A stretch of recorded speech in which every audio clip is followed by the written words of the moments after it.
Bismillahirrahmanirrahim. Assalamualaikum warahmatullahi wabarakatuh. Alhamdulillah, salatu wassalamu ala rasulillah wa ala alihi wasahbihi wasallam. Baik, ibu-ibu sekalian, sore ini kita ngaji lagi dengan pembahasan fikih Syafi'i kaitannya kalian kurban dan akikah. Nanti minggu ini terus sama besok Kemis. Besok Kemis pas puasa Arafah. Nanti menjelang buka, walaupun nanti bisa bawa pulang bukanya ke rumah. Baik, kita bahas pertama kurban.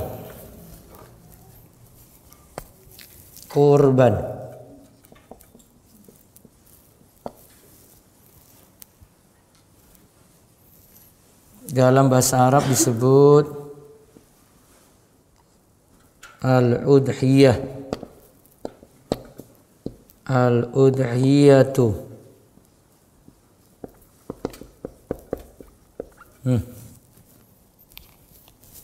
Udhiyah.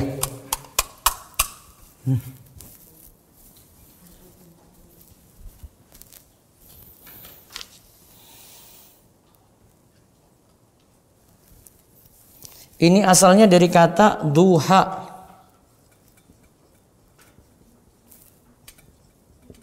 Karena biasa kurban itu disembelih, biasa kurban disembelih pada waktu duha. Karena kurban biasa disembelih pada waktu duha.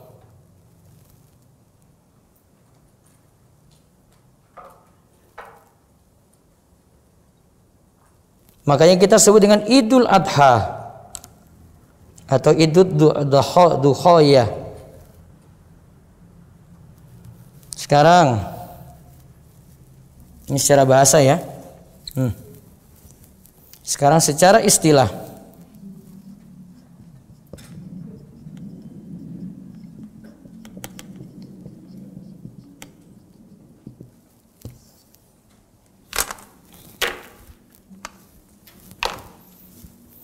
Secara istilah syar'i, udhiyah itu adalah unta, sapi atau kambing atau domba yang disembelih. Jadi udhiyah atau kurban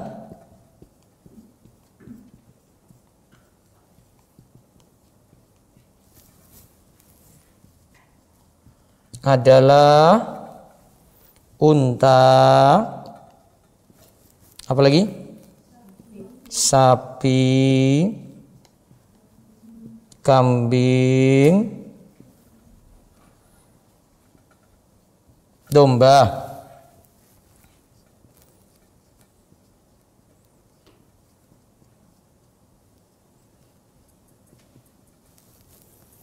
Yang disembelih dalam rangka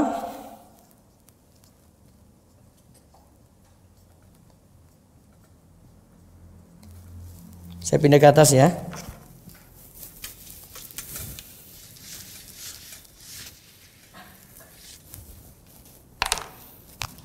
Dalam rangka ini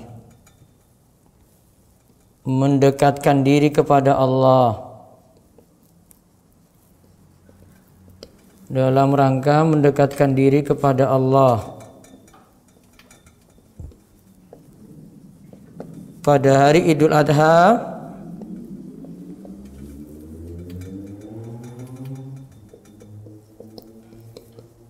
dan hari-hari tasyrik.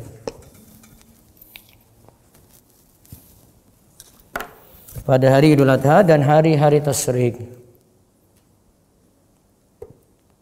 Jadi yang dimaksudkan sini hewannya, untanya, sapinya, kambingnya, dombanya, yang disembelih bukan untuk dimakan saja gitu.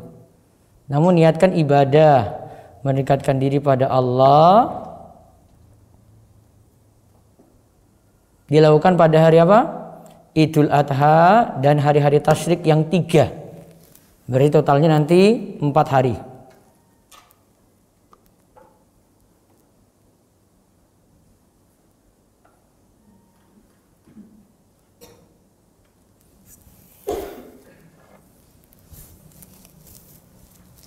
Dalilnya tentang kurban.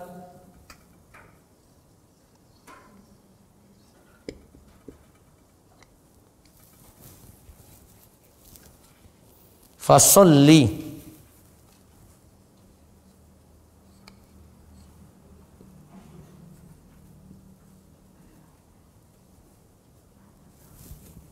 li rabbika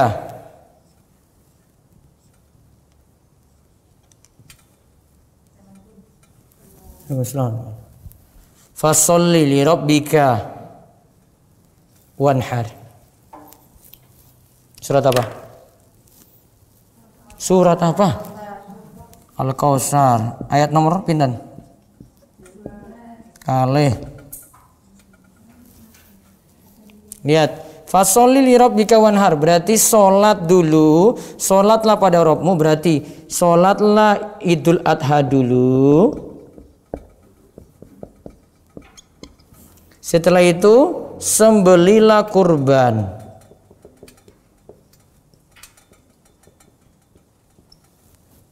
Sholatlah Idul Adha dulu, kemudian sembelilah kurban.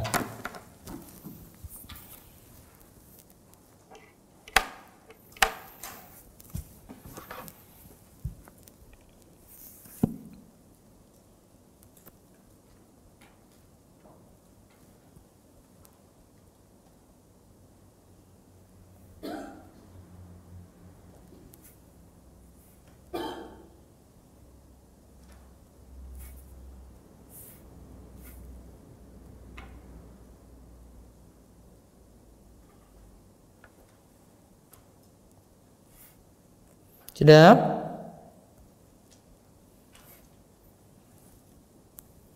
Dalilnya tadi apa? Fasolli li rabbika wanhar. Fasolli. Terus.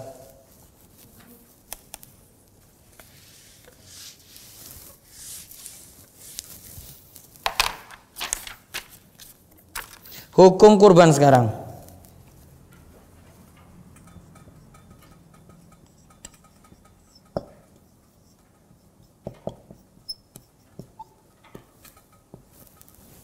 Hukum kurban.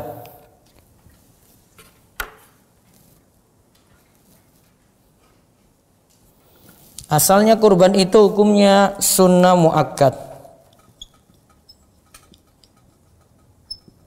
Bukan wajib nih, sunnah muakkad.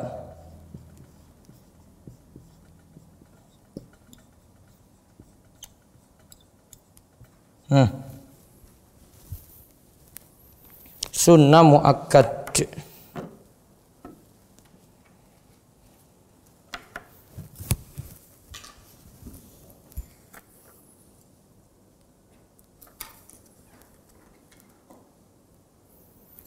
Sunnah muakkadnya ini bagi muslim yang mampu. Ini bagi muslim yang mampu. Sunnah muakkad bagi muslim yang mampu. Orang kafir mboten. Tidak mampu gak dipaksa.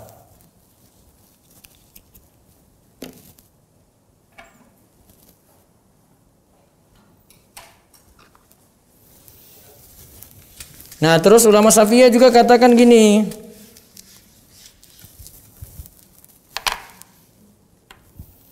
Hukum kurban itu sunnah muakkad untuk satu keluarga. Hukum kurban itu sunnah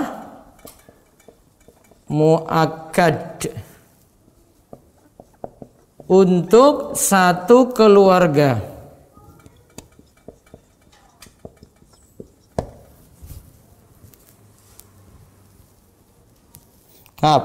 bukan sunnah muakkad. Ini tak ganti ya, ini ya. Muakkadnya tak ganti nih. Sunnah kifayah. Nah, itu. Sunnah kifayah untuk satu keluarga. Jadi gini. Misalnya suami sudah berkurban,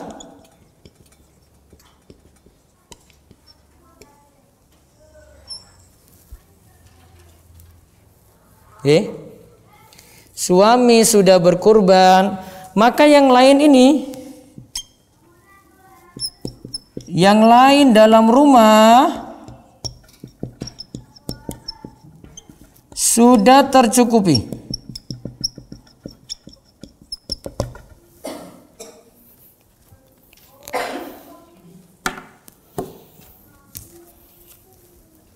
Satu kambing dalam rumah itu ada wong 10. Ya, dalam rumah ada 10 orang. Satu kambing ini sudah mewakili 10 orang.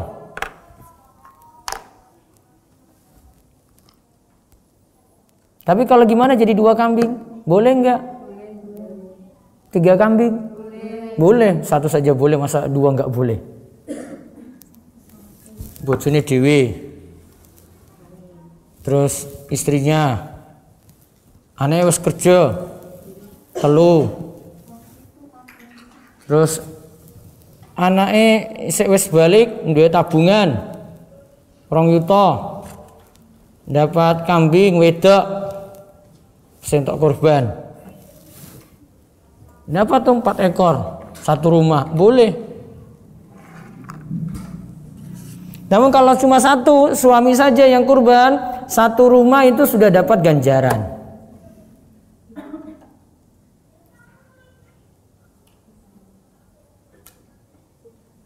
Gitu ya.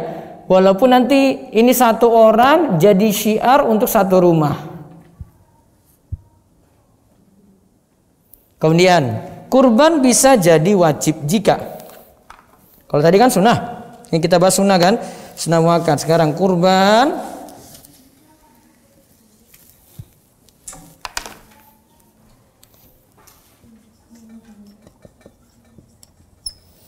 kurban itu jadi wajib jika dinazarkan.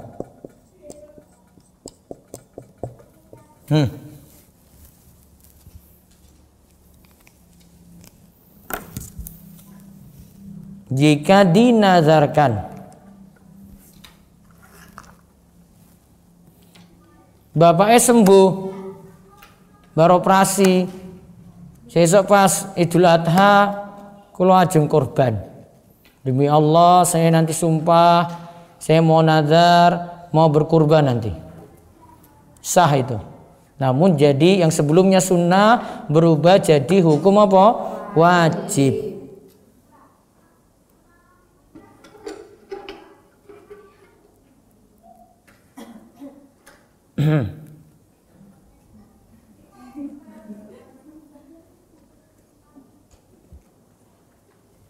Ya, sekarang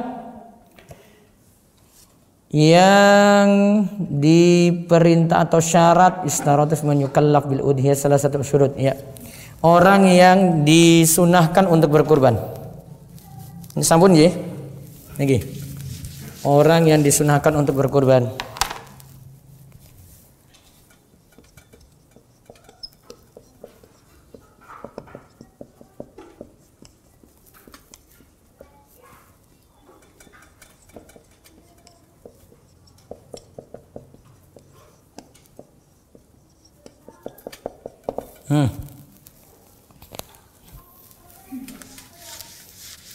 Satu, tadi sudah disinggung, muslim. 2, balik. 3, berakal. 4, mampu.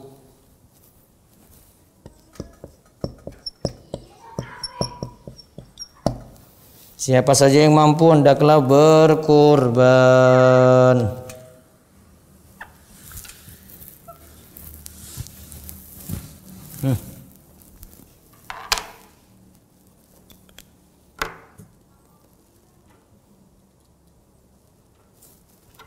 Mampunya ini pokoknya dia punya kelebihan harta di luar kebutuhan pokok. Ya, punya kelebihan harta di luar kebutuhan pokok.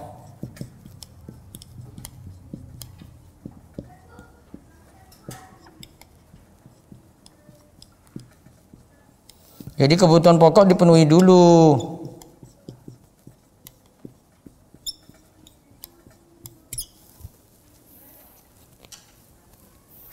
Ya, punya kelebihan harta di luar kebutuhan apa? Pokok.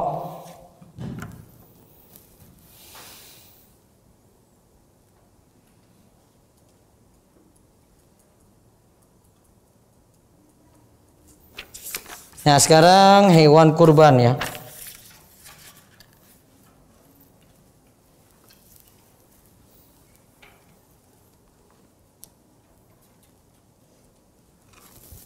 Ya, sekarang hewan kurban, syarat hewan kurban.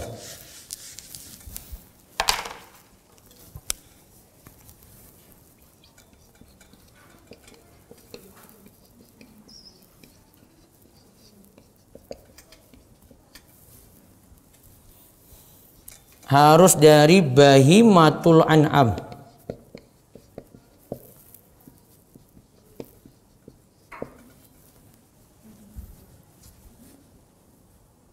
Bahimatul an'am, hewan ternak. Hewan ternak itu unta, sapi, kambing, domba. Ayam masuk nggak? Tidak. Bebek? Boten. Ikan laut? Boten. Bahimatul an'am.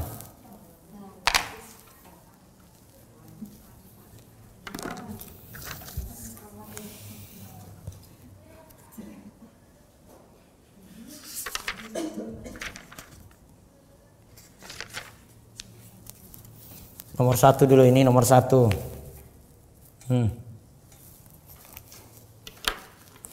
Terus yang kedua, maaf, ini masih turunan sini ya. Kambing nanti urunan 1 orang. Terus sapi kalih unta itu urunan tiang pitu, urunan 7 orang.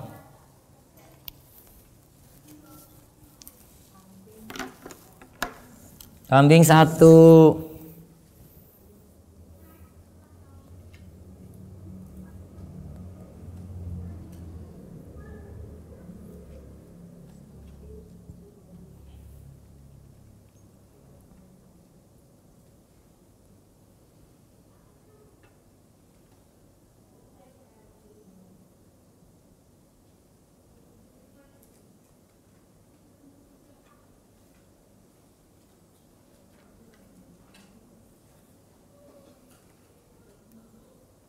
Ampun.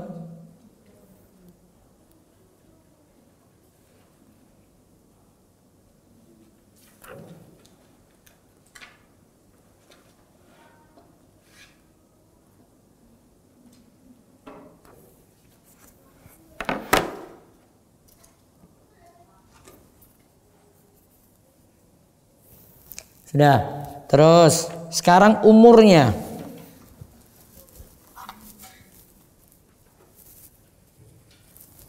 Umur sekarang yang kedua. Umur untuk unta sudah mencapai 5 tahun. Sapi 2 tahun. Kemudian untuk kambing, jadi kalau bahasa Syafi'i itu Untuk sapi dan domba itu 2 tahun.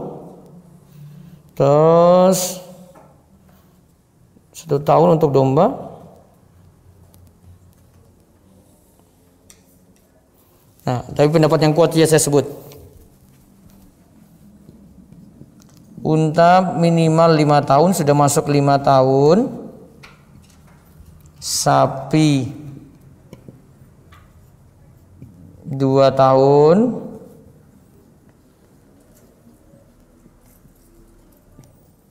Kambing 1 tahun.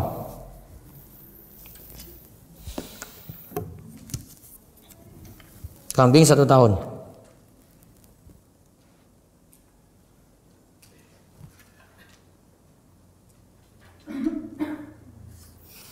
Terus syarat yang ketiga, selamat dari aib.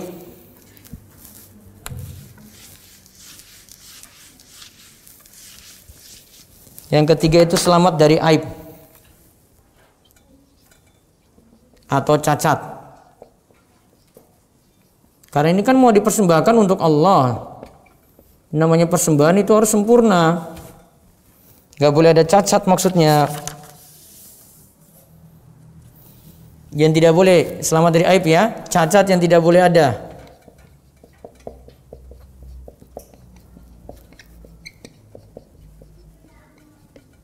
Satu, buta sebelah. Apa bahasa Jawa nih? Kambingnya buta sebelah.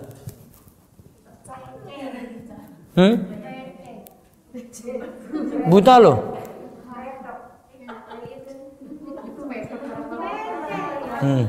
Terus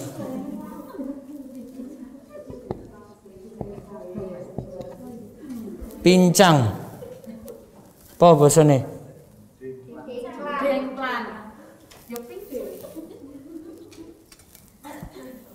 Pincang. Terus sakit.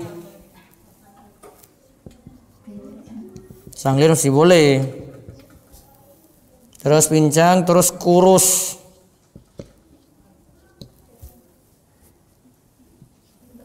Tidak ada sumsum tulang.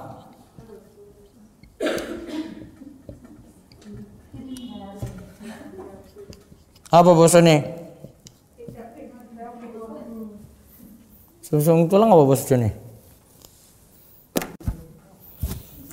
4 ini, cacat ini ada, hewan kurban tidak sah. Kalau makan-makan boleh, dijadikan kurban nggak boleh, karena kurban mesti sempurna dari cacat, lepas dari cacat. Nanti sama dengan ketentuan akikoh juga, misalnya ya, golek kambing arah akikoh, cari juga yang seperti ini, lepas dari cacat. Asal boleh. Terus sekarang yang keempat, diniatkan untuk berkurban. Sekarang syarat keempat, diniatkan untuk berkurban. Kalian ini kurban, niatkan untuk kurban, bukan untuk makan-makan. Beda kalau ada hajatan apa gitu, warak manten terus nyembeli kambing. Ini mau kurban, berarti yang keempat syaratnya diniatkan untuk berkurban.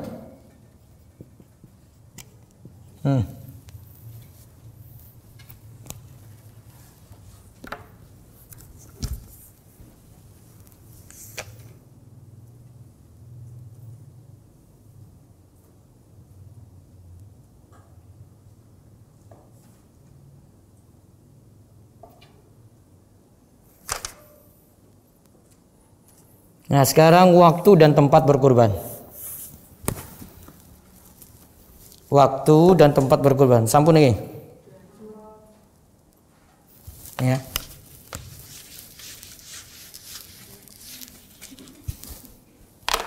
Waktu kurban.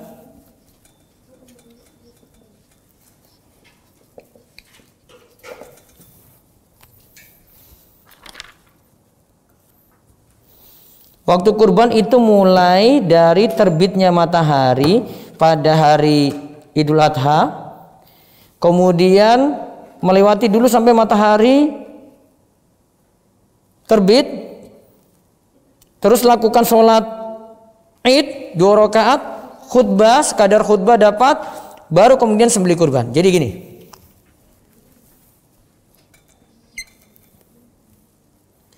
matahari terbit dilakukan setelah matahari terbit, ini dilakukan setelah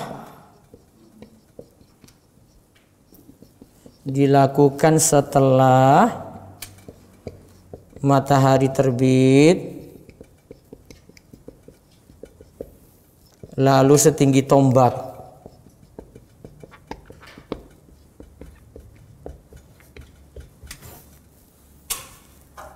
Oke, ini kira-kira kurang lebih 15 menit setelah terbit.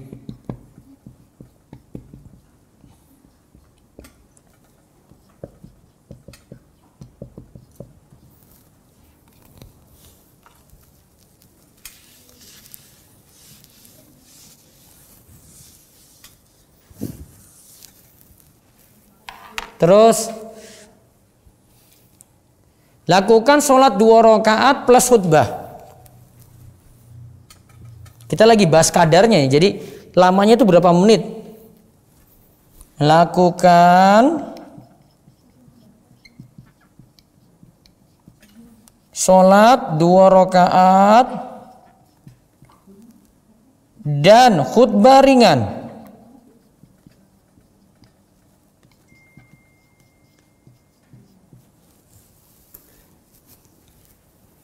Dan khutbah ringan. Misalnya sholatnya 5 menit, terus untuk khutbah 7 menit. Bentar menit ini 12. Nah, dari matahari terbit itu misalnya 05.45, 15 menitnya 06. Berarti 12 menit tadi 06.12. Nah, 06.12 niki pun rampung, sudah boleh nyembelih kurban. Ini misalnya kasusnya ini saat pandemi, nggak boleh sholat di lapangan dulu. Besok. Terus disuruh juga nggak ke masjid, sholat di rumah masing-masing. Terus kurbannya gimana nyembelihnya? Hitungannya kayak tadi itu. Nah, matahari terbit 5.45.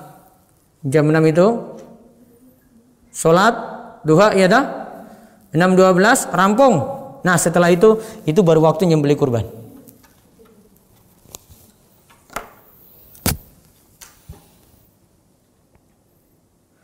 Dah, besok itu masih belum sholat di lapangan loh, sholat di masjid dewi-dewi. Paham wong duren? Nggak di lapangan dulu. Orang ngumpul-ngumpul pokoknya, ngeyel-ngeyel semuanya. Dikon nganggo masker wae ora gelem nganggo. Coba diulang. Paham waktunya nggih? Saya ulang. Ini tadi apa? Dilakukan setelah apa? Matahari terbit, lalu setinggi tombak 15 menit setelah matahari terbit toh. Terus lakukan sholat 2 rakaat dan khutbah ringan. Kalau di sini dia bilang di sini 2 kali khutbah. Khutbah 2 kali itu ringan. Karena khutbahnya 2 kali. Terus itu kira-kira waktunya misalnya 15 menit sudah. Setelah itu kurban boleh disembelih. Misalnya nggak sembelih di masjid, wes nyembelih dewe. Ya nguliti kayak apa terus dibagi-bagi gitu. Misalnya sesok kayak gitu. Saya kira nyembeli harus izin kok. Aduh, pusing. Nah terus nanti ini berlangsung, waktu kurban ini berlangsung saat hari Idul Adha plus 3 hari tasyrik. Berarti berapa hari? Nah, berarti ini berlanjut, ya.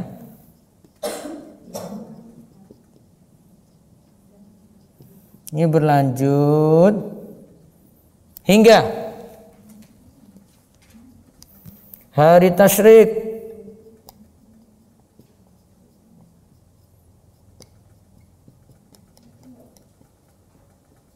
Yang terakhir,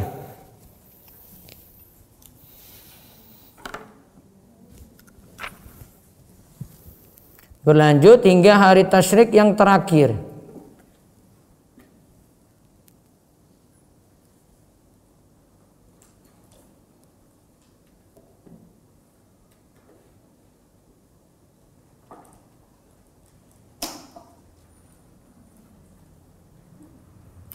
Nah, jika setelah hari tasyrik terakhir kok tanggal 14 Zulhijjah dia mau menyembelih, katanya mau kurban, maka kurbannya itu cuma jadi daging biasa.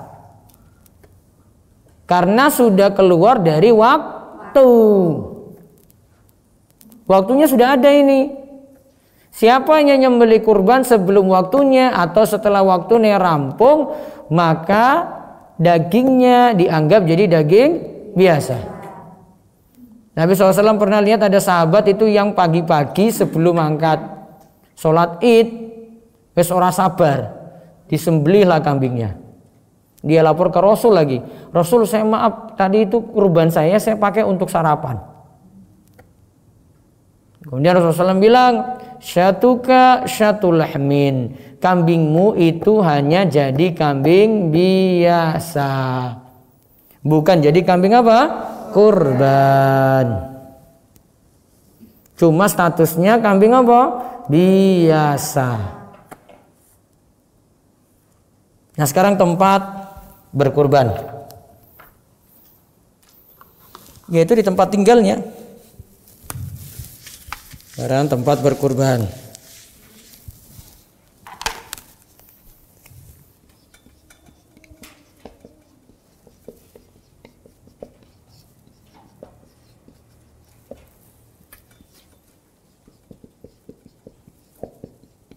Yaitu di tempat tinggalnya.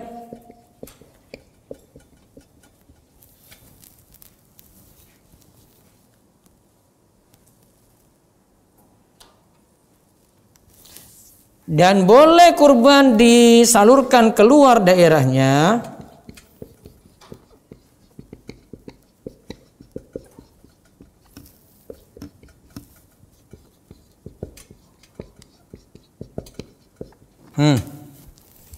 boleh disalurkan keluar daerah, sama seperti zakat boleh disalurkan keluar daerah.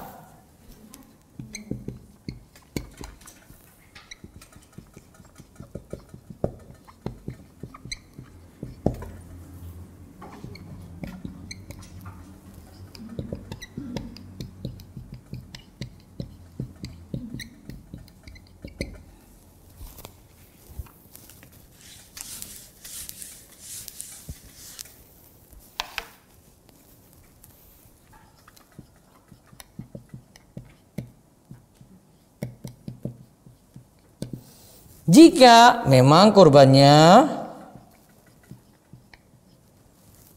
telah terpenuhi di tempatnya.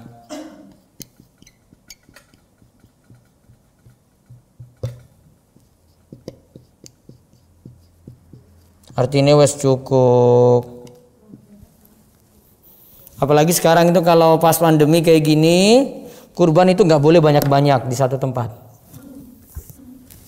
Karena makin banyak kurban nanti makin banyak orang ngumpul. Berarti saonone. Jadi wes cukup 2 kambing ya wes. Sekarang malah dikurangi. Diulang tadi, waktu kurban mulai kapan?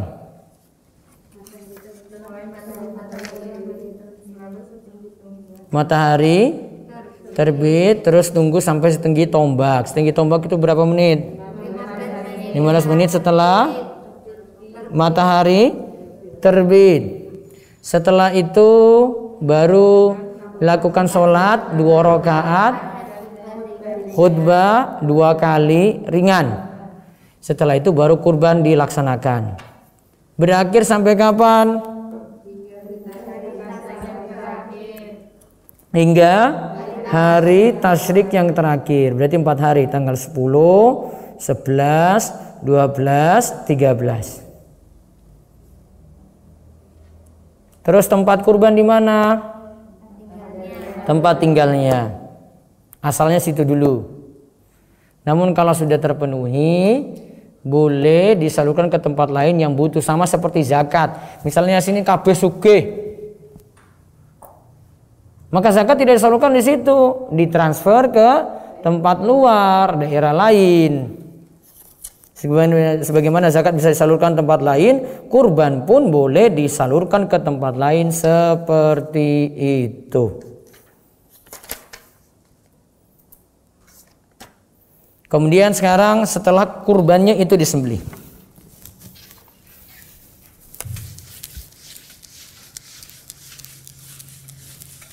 sekarang terkait dengan hasil kurban.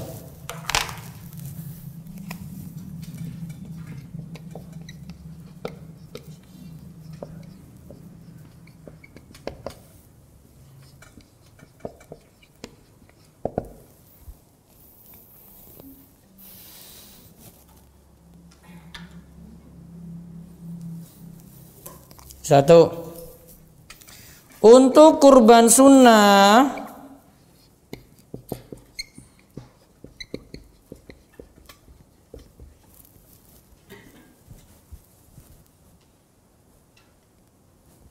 shahibul kurban boleh mencicipi hasil kurban.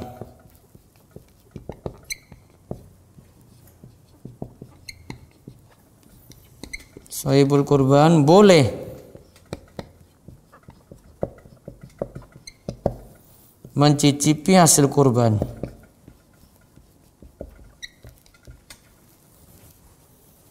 Bahkan disunahkan.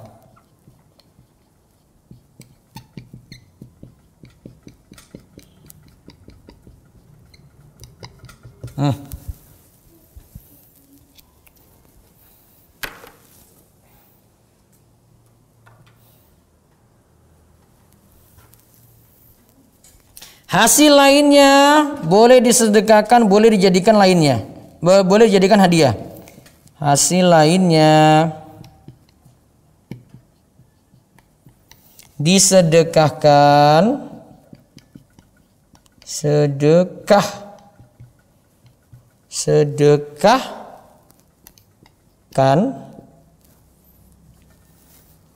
atau dijadikan hadiah.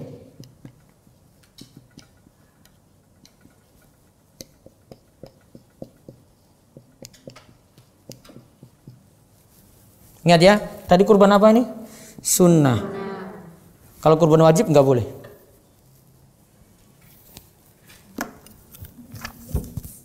Kalau kurban wajib kayak nazar tidak boleh. Tidak boleh ikut makan. Hanya boleh untuk kurban sunnah.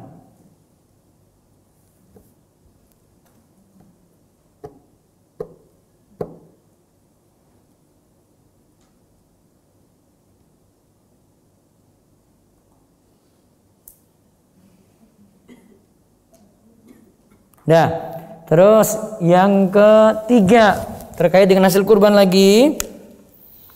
Hasil kurban tidak boleh dijual. Ini aturan mazhab Syafi'i ini. Hasil kurban tidak boleh dijual oleh shahibul kurban atau ini ya, panitia ya.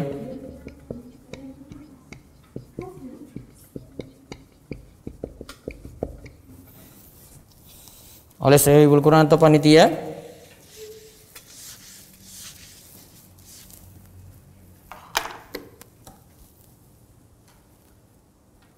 termasuk juga kulit.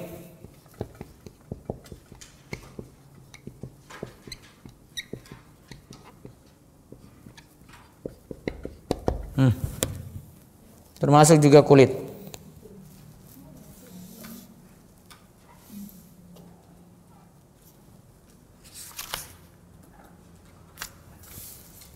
Yang keempat lagi, tidak boleh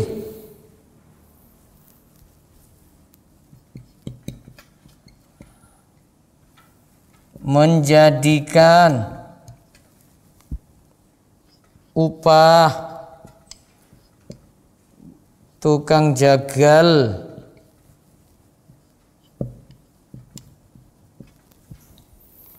dari hasil kurban.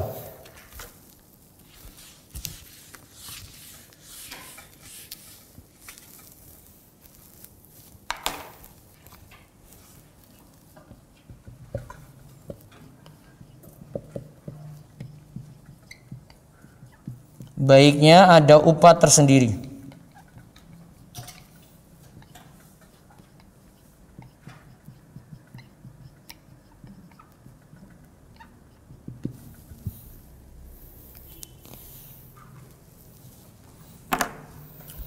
Baiknya ada upah tersendiri.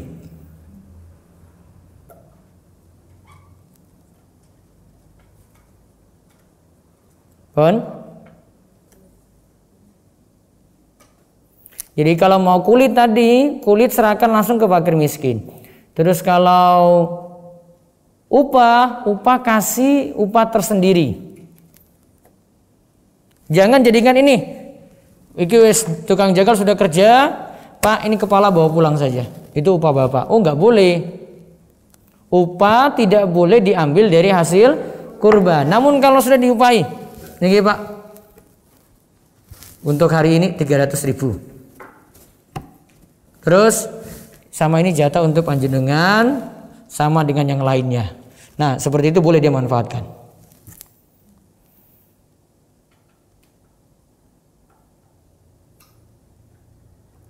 Terus yang kelima yang terakhir untuk hari ini,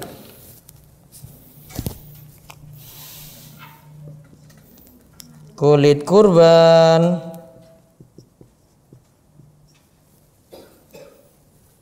bisa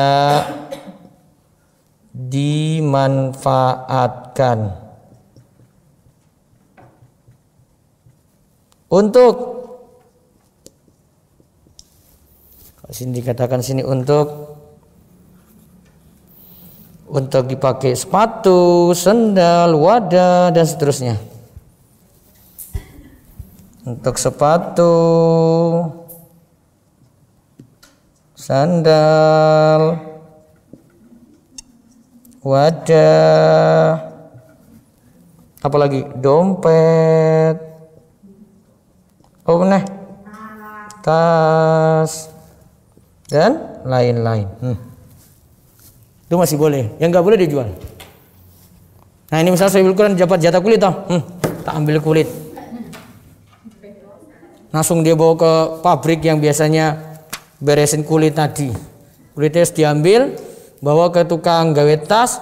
Ya Pak tolong dibuatkan tas. Boleh dia manfaatkan.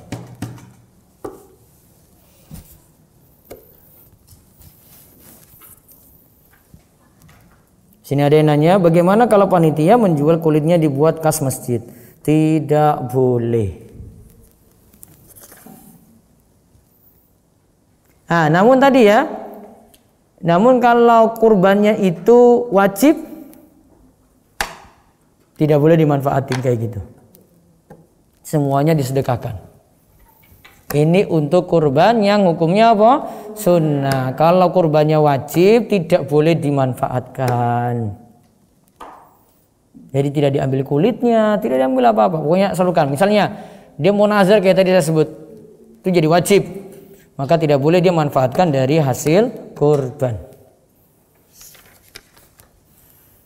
Nanti yang berikutnya insya Allah Kamis kita bahas sunnah-sunnah kurban sampai pada bahasan akikah. Baik, demikian kita cukupkan. Ada pertanyaan? Iya.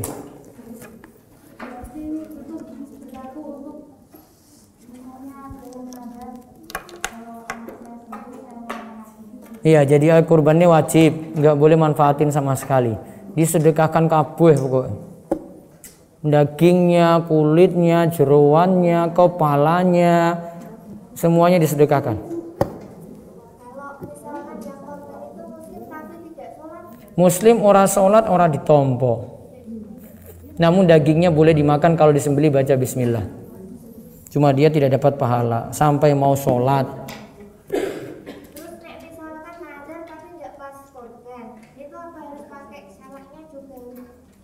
misalkan nggak pas hari korban nazar mau sembelih kambing makan-makan, itu apa harus pakai syarat-syarat itu ciri-ciri kambingnya, syarat-syarat kambingnya, tapi nggak pas korban. Nazarnya gimana dulu? Misalkan ya anaknya naik kelas atau lulus kuliah, aku mau sembelih kambing, ajak teman-teman makan-makan. Ah, itu cuma makan-makan saja, bukan nazar. Terus apa? So ibu korbannya sudah meninggal. Terus jadi niatkan saja atas nama yang hidup, nanti pahala untuk satu keluarga. Terus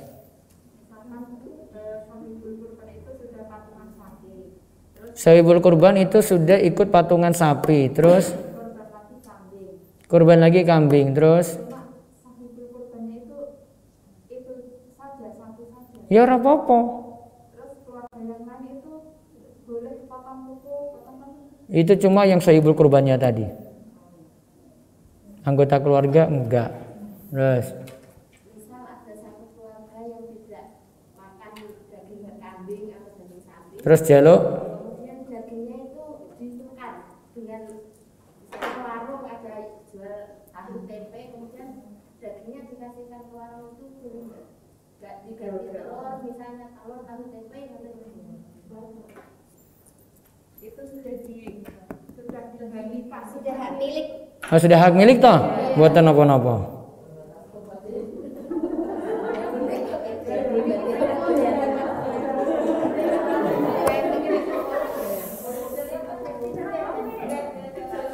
Ada lagi? Besok Kamis J, 4:30 sampai nanti 5:30 ya, baru nanti bawa pulang nasi kotak. Arak mam kene apa nasi kotak?